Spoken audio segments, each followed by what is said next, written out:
ഇന്ന് ഞാൻ തയ്യാറാക്കുന്നത് നല്ലൊരു മട്ടൺ റോസ്റ്റാണ്. നമുക്ക് നോക്കിയാലോ. ഞാൻ അതിനായിട്ടൊരു കുക്കർ എടുത്തിട്ടുണ്ട്. അതിലേക്ക് ഞാൻ മട്ടൺ ഇട്ട് കൊടുക്കുന്നുണ്ട്. ഞാൻ 1/2 കിലോ ആണ് എടുത്തിരിക്കുന്നത്.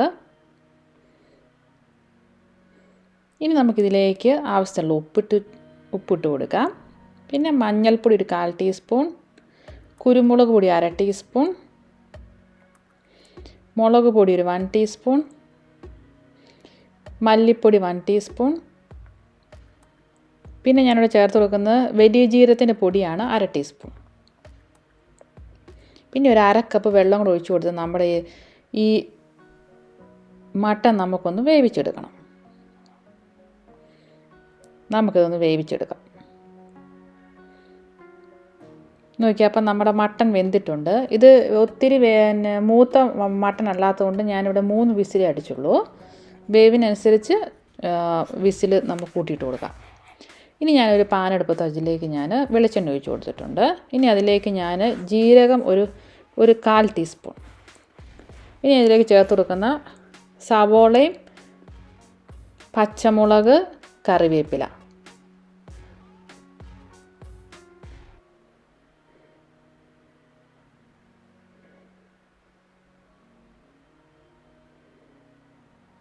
ഇനി അതിലേക്ക് ഇഞ്ചി വെളുത്തുള്ളി പേസ്റ്റ് ഒരു 1 ടീസ്പൂൺ. ഞാൻ മീഡിയം സൈസ് 2 സവോളയാണ് ചേർത്തിരിക്കുന്നത്. പച്ചമുളക് എരിവിനനുസരിച്ച് ചേർത്ത് കൊടുക്കാം. നമ്മൾ ഈ ഉള്ളിയുടെ പച്ചമണമൊക്കെ മാറി നല്ല ഗോൾഡൻ ബ്രൗൺ കളർ ആകുന്നതുകൊണ്ട് നമുക്ക് നന്നായിട്ടൊന്ന് വഴറ്റിയെടുക്കണം. ഇനി നമുക്കിതിലേക്ക് തക്കാളി ചേർത്ത് കൊടുക്കാം. 2 തക്കാളിയാണ് ചേർത്ത് കൊടുത്തിരിക്കുന്നത്. അത് മീഡിയം സൈസ് തക്കാളി. തക്കാളി ഒന്ന് വെന്ത് വരണം.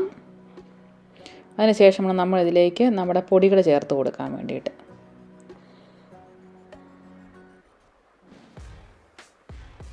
ഇപ്പം നോക്കി ഏകദേശം വെന്തിട്ടുണ്ട്.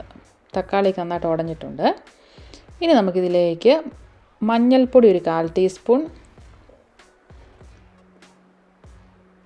മുളക് പൊടി ഒരു 1 ടീസ്പൂൺ,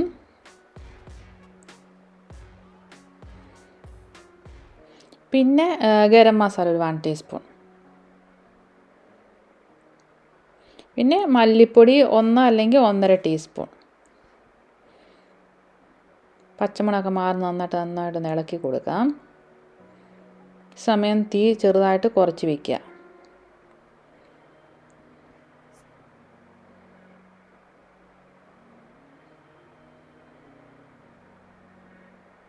ഏകദേശം നമ്മുടെ പൊടികളൊക്കെ ഏകദേശം മൂത്ത് വന്നിട്ടുണ്ട്.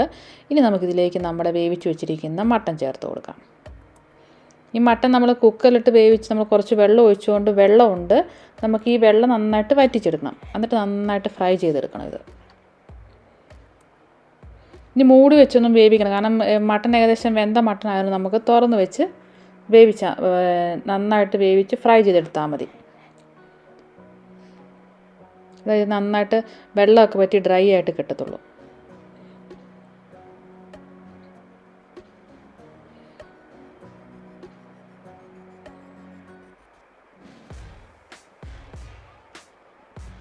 ഇടയ്ക്ക് ഇളക്കിയിട്ട് കൊടുക്കണം. അല്ല അടിയിൽ പിടിക്കും. നമ്മൾ ഇച്ചിരി തീ കൂട്ടി വെച്ചിട്ടാക്കുന്നത് കൊണ്ട് ഈ സമയം അത് വെള്ളം പറ്റണ്ട നല്ലപോലെ. ഇങ്ങനെ ഇടയ്ക്കിടയ്ക്ക് ഇളക്കിയിട്ട് കൊടുക്കണം. നോക്കി ഇപ്പോൾ ഏകദേശം വെള്ളം കുറേ വറ്റിയിട്ടുണ്ട്.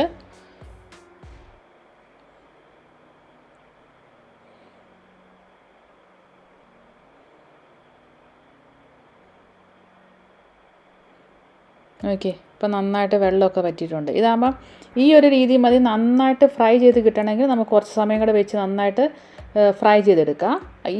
ഈ രീതിയിൽ മതിയെങ്കിൽ നമുക്ക് ഇങ്ങനെയും കഴിക്കാം. നല്ലൊരു ടേസ്റ്റാണ് ഈ മട്ടൻ കറിക്ക്. അപ്പം എല്ലാവരും ഒന്ന് ട്രൈ ചെയ്ത് നോക്കണം.